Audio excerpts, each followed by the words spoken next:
Kalau banyak kasus di pengadilan itu artinya demokrasi nggak jalan. Kan cuma itu pertanda tuh. Negara hukum itu menjadi buruk kalau kasusnya banyak. Jadi semakin sedikit kasus itu pertanda orang bisa bercakap-cakap dengan pikiran. Kalau orang bisa bercakap-cakap dengan Habib Rizik, ngapain buang uang banyak betul nyewa booster buat jelekin Habib Rizik? Kayak itu dalilnya. Jadi studi-studi komparatif negara demokrasi di dalamnya hukum tidak menghasilkan kriminalisasi. Itu fundamentals di dalam kehidupan.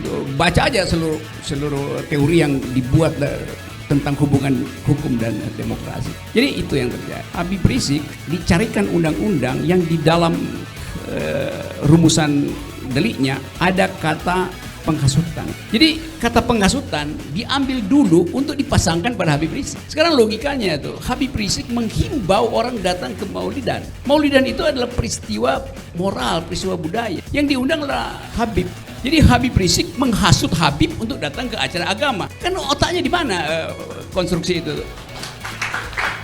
Seolah-olah kalau nggak dihasut, orang nggak akan datang ke masjid. Kan logikanya di mana? Nah kalau demokrasi jalan, penegak hukum, intel nggak ngelapor begituan, kan gampang aja.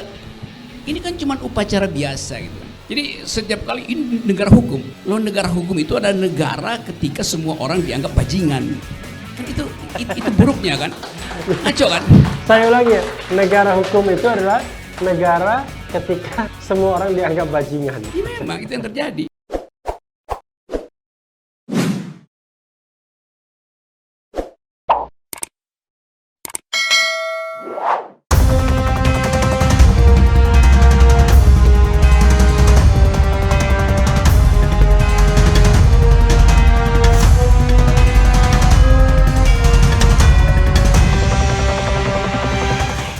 Kalau banyak kasus di pengadilan itu artinya demokrasi nggak jalan. Kan cuma itu pertanda tuh. Negara hukum itu menjadi buruk kalau kasusnya banyak. Jadi semakin sedikit kasus itu pertanda orang bisa bercakap-cakap dengan pikiran. Kalau orang bisa bercakap-cakap dengan Habib Rizik, ngapain buang uang banyak betul nyewa booster buat jelekin Habib Rizik? Kayak itu dalilnya. Jadi studi-studi komparatif negara demokrasi di dalamnya hukum tidak menghasilkan kriminalisasi. Itu fundamentals di dalam kehidupan. Baca aja seluruh teori yang dibuat tentang hubungan hukum dan demokrasi. Jadi itu yang terjadi. Saya kasih contoh misalnya tadi disebutkan bahwa Habib Rizik dicarikan undang-undang yang di dalam rumusan deliknya ada kata penghasutan. Jadi kata penghasutan diambil dulu untuk dipasangkan pada Habib Rizik. Sekarang logikanya tuh, Habib Rizik menghimbau orang datang ke Maulidan. Maulidan itu adalah peristiwa moral, peristiwa budaya. Yang diundanglah Habib. Jadi Habib Rizik menghasut Habib untuk datang ke acara agama. Kan otaknya di mana konstruksi itu?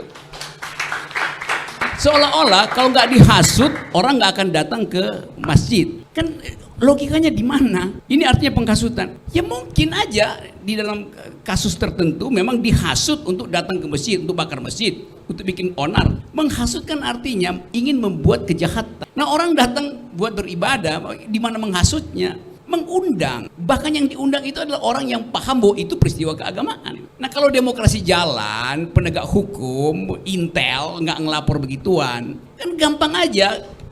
Ini kan cuma upacara biasa gitu kan. Jadi setiap kali ini negara hukum. Loh, negara hukum itu adalah negara ketika semua orang dianggap bajingan. Kan itu buruknya kan? Ngaco kan? Saya ulangi ya, negara hukum itu adalah negara ketika semua orang dianggap bajingan. Ya memang itu yang terjadi. Nanti ada doktrin equality before the law, semua orang sama di depan hukum. Padahal prinsip equality before the law bukan semua orang sama di depan hukum. Tetapi hukum harus sama diakses oleh orang yang berbeda. Orangnya memang berbeda. Tentu kedudukan saya sebagai warga negara berbeda dengan yang punya pulau reklamasi. Dia punya status lebih tinggi, maka dia nggak sama dengan saya, nggak ada soal. Tetapi akses saya ke hukum harus sama itu. Jadi akses yang harus sama, bukan orangnya yang harus jadi sama. Nggak ada kita semua dipukul rata oleh hukum, nggak. Hukum harus bisa diakses dengan cara yang sama oleh orang yang berbeda. Itu namanya equality before the law itu. Itu hal yang simple, yang kadang-kala salah diucapkan oleh politisi karena memang cuma mau gagah-gagahan equality before the law. Ngerti apa enggak tuh poin itu? Jadi demokrasi itu artinya kita berbeda tapi kita punya akses yang sama terhadap hukum. Itu namanya equality before the law. Itu kata John Locke begitu.